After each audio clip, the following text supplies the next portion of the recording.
Joining us to talk about it is an Aussie icon, the host of the Grayson Waller Effect. It's Grayson Waller. And Grayson, first off, I'm glad to be talking to you because I'm going to be honest. If we go back to Wrestlemania weekend in LA, I missed you during the media day. It was a missed opportunity, but we're here now. And since then, obviously, a lot of things have changed for you. And usually this is a question that I close out an interview with, but I'm going to start it right here as we close out the year. What's the one thing this year that you're proudest of professionally? It's been a crazy year. NXT had some big things. Johnny Gargano stand and deliver was a highlight, even though I got, my head beaten in. That's okay.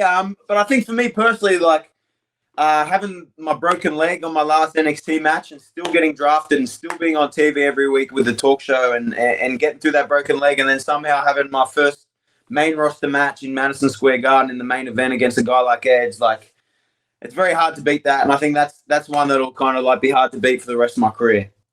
Yeah, it's a good thing to have when you have to decide between all these great things. And one thing you didn't just mention is the John Cena moment at Money in the Bank O2 London Arena. And getting ready for this interview, one of the things I appreciated, I went back when you joined After the Bell on their podcast, and it was cool when they asked you about it, and you said, "Yeah, it was surreal. But this is also what I do this for. This is where I expect to be and to be in those positions." Because, honestly, earlier this year, I've always wanted to be on the radio. And one of those moments that was surreal for me is I got to interview The Undertaker. And I'm going to be honest with you. I had 2 seconds where I went, holy shit, I'm about to talk to The Undertaker. But then I instantly went no, I have an opportunity. I complain. I see everybody getting to interview people. Now it's time to work. I got the ball and let's make this work. When it comes to that mentality of being no, I expect to be here. What do you where do you give credit to have that mentality? Because that's not an easy thing to have. No, and my thing is I'm a big sport fan. So I watch everything, especially American sports. And I watch a lot of sport documentaries, especially because as an athlete myself, I like to take a lot of my mindset from the greats. And when you go back through history and you see these greats, you see them early on in their careers, when they came up, when they were a rookie, they weren't acting like a rookie. When they get in there, now you see it with some of the guys in the NBA. When your first game is against LeBron James, you can either be a fan and ask for an autograph, and he'll show you no respect. He'll run over the top of you, and you'll never perform like you're supposed to. Or you can go in, see him as a peer, and be I want to beat that guy. And that's when you're kind of at your best. And that's for me personally. I like to have a chip on my shoulder. I like to kind of be fired up. And coming to the main roster, I think you can get caught in the headlights pretty easy, especially because once you're up here, everyone's big. Everyone's a big star. And I think if you treat some of these legends with too much respect, you're on the wrong side of the guardrail. You should go buy a ticket, You should go buy a ticket to watch The Undertaker's show rather than being in the ring opposite them. So I think the best form of respect from me personally is to go at them as hard as possible, because I think that's what they deserve. They've laid the groundwork. They're the reason I'm here. Well, I'm going to come in and give you my best. No, I love that mentality. And, talking about being called up to the roster this year, I can imagine it's a totally different environment. All right. You're not 10 minutes away from where the show's always done. You're on the road an unimaginable amount of time. And every show's different. Things can change in an instant. What's been the hardest part? Has it been the travel, trying to find the gym, maintaining your body and all that stuff? What's been the hardest part of being on the road for all these shows? Yeah, no, travel's definitely the hardest part, because the wrestling and the that's the fun part. We get to go out in front of 10,000 people every week and put on a performance. That's a lot of fun. Hanging backstage with the boys, that's a lot of fun. The SmackDown roster's great. I got my boy Theory. I got my boys Pretty Deadly. I got mates up there. So it's that's the fun part. The hard part is when, you've fought Kevin Owens for 20 minutes on TV. Your back hurts, your rib hurts, your face hurts because he punched you. And then you got to drive 4.5 hours to the next show. You get there 3 in the morning, 4 in the morning. Then you got to wake up, and as you said, then you got to go to the gym. Then you got to try and fight food. The schedule's wild, but it's all worth it because of those shows. You get to go out and have fun, but you definitely have to be a bit more proactive about taking care of yourself and taking care of your body. Yeah, or you got to spend time doing interviews with people like me. But we appreciate it, Grayson. Thank you. One thing I think that's been... I'm just here so I don't get fined, Hey, I love the sports references. I was I'm going to be... Look, before the interview, I was am I going to ask him about Draymond Green? Not only because of the chokehold and then what happened last night. Did you see the punch? The spinning back fist, man. He's been watching some UFC, old Draymond, and it's always by accident, right? You could never purposely give someone by a spinning back fist at all. He plays basketball like it's not on television. It's the craziest thing. But anyway, oh, what, me? No, what? What are you talking about? You know? Yeah, it's crazy. Can't wait to see him on the Grayson Waller effect. Maybe at Mania coming up. We'll see. One thing that's been cool, like particularly with you, is obviously there's people that weren't in tune with NXT, and you get called up, and every time you were on television, it felt like everyone's like, yo, this guy can hang. This guy's impressive. And the buzz was getting bigger and bigger every time you were on TV. But also with that buzz is the comparisons. And I know early on, people were like MJF or The Miz. And to be honest, I'm like, that's kind of lazy. Just because they're white dudes that are coming out with some swagger doesn't mean that they're all the same thing. Like, they're all approaching it differently if you really sit back and listen to them. Do you feel like you've kind of broke through those comparisons and kind of, found yourself and found your footing? To be honest, I think I did that straight away. But I always say people online, they don't really have much creativity when it comes to, talking trash. Because that's all people do on, online. They talk trash. So the most basic form of trash talk is comparison. That's what I feel. And what I'm going to complain because they're comparing me to The Miz, a WrestleMania main eventer, a guy who's won a bunch of championships, been doing this like nearly 2 decades. Like, I'm going to complain because they compare me to MJF, who's incredible on the mic and very good in the ring. Like, when the comparisons are like that, I'm not going to complain. But I think Miz and MJF and we've all talked about it. Like, there is no real comparison, as you said, We're just guys who go out, we're super confident, and we say what we need to say. But we're all individuals. So the comparisons are what they are. If I start getting compared to, like, some flops who are terrible, then I'll start stressing. Then I'm going to start worrying about it. But for now, like, I'm out doing my own thing, and that noise doesn't enter my head. No, I love to hear it. You talk about noise. Perfect lead-in. I like the synergy of this interview. The crazy year that you've had has also involved a Taylor Swift saga with the Swifties. Also an incident with a dude jumping the barricade. So if I could compare the two, what was crazier?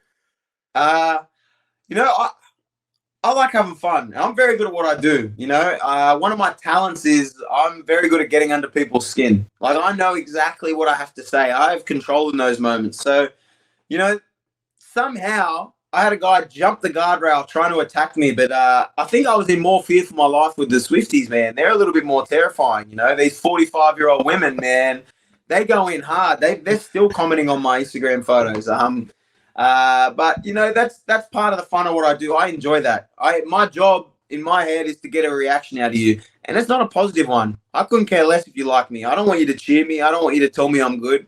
I want you to hate me, and that's something I'm very, very good at. I saw a 10-minute TikTok video of someone like dissecting your life and being like, this teacher who was on Survivor and now he's a wrestler. What a douchebag. How dare he? And also, I joked about it when I laughed, but seriously, if you're going to the show in Vegas or wherever, please don't jump over the barricade for the safety of everyone. Get it together. It's also one of the stupidest things you could do, going into an NFL field, a WWE ring. Like, what are you doing? But we'll move on. You talk about guys on the mic that speak their mind. Of course, here's the question that you knew was coming. CM Punk is back. He returned. So part one of this question is, what was the feeling backstage? Because I was at the show and I actually had to go behind, like I had to argue with security to go backstage because they're like, nope, you can't cut. Something's happening. So how was that? And then two, I know that I don't believe you guys have a connection point. So like, what's your overall feeling that he's joined the company? So the thing is, like, the internet, I didn't realize how wrong the internet was about everything until I came to WWE and I was actually backstage and saw some things. I don't think there's anything but positive energy about CM Punk coming back.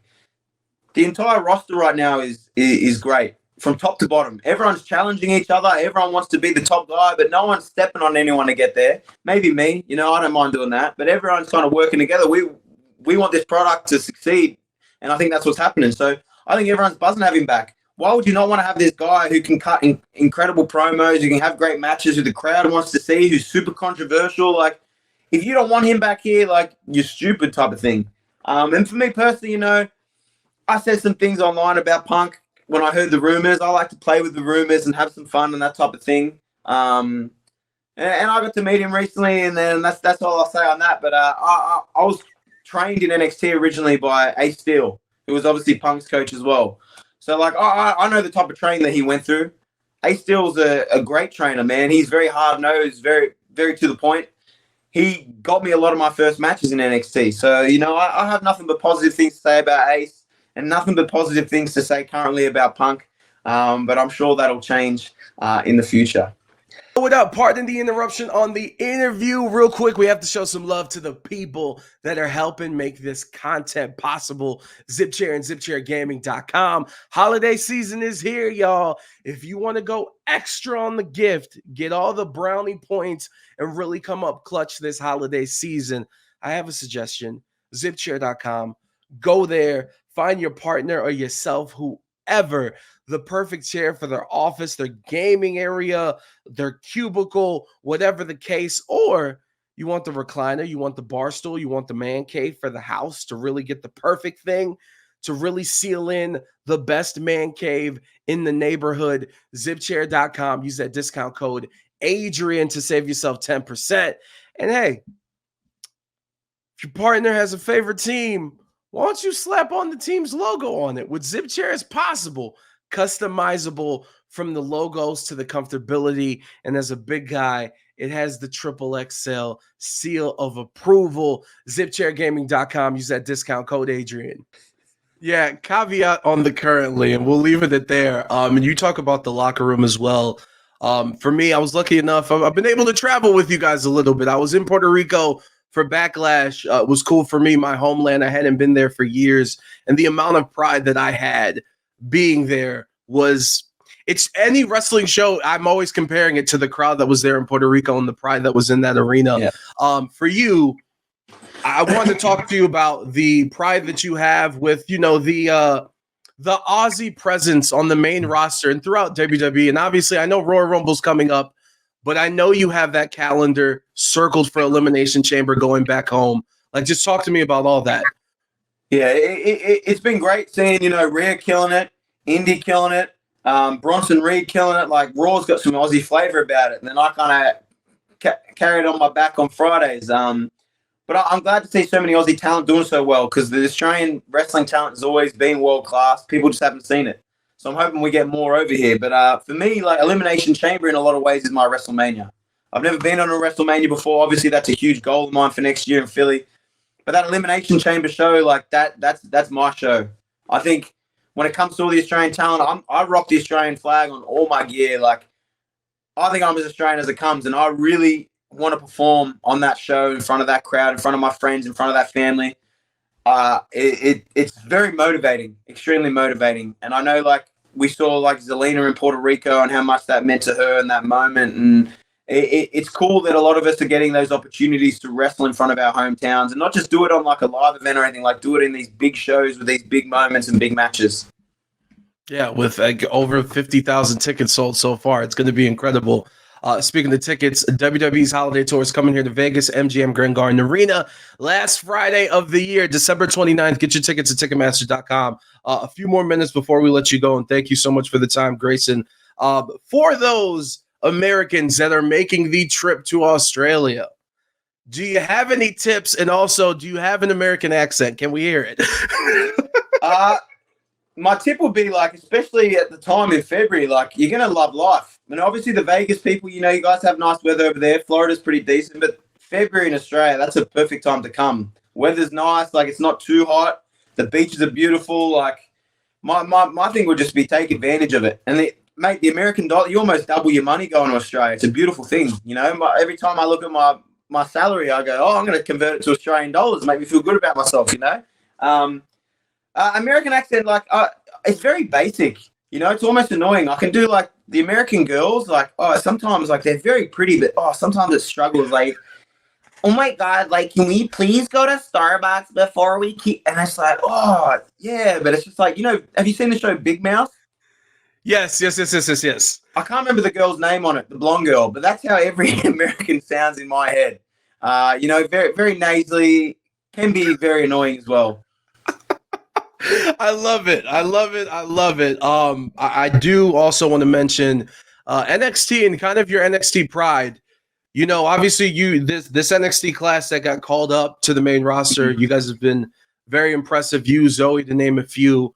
But then some of those that are still at NXT, it's been cool to see. Like, you can pinpoint your match with AJ Styles as like the starting point of some of the main roster coming down. And NXT had the WrestleMania a couple months ago with everyone being on the show.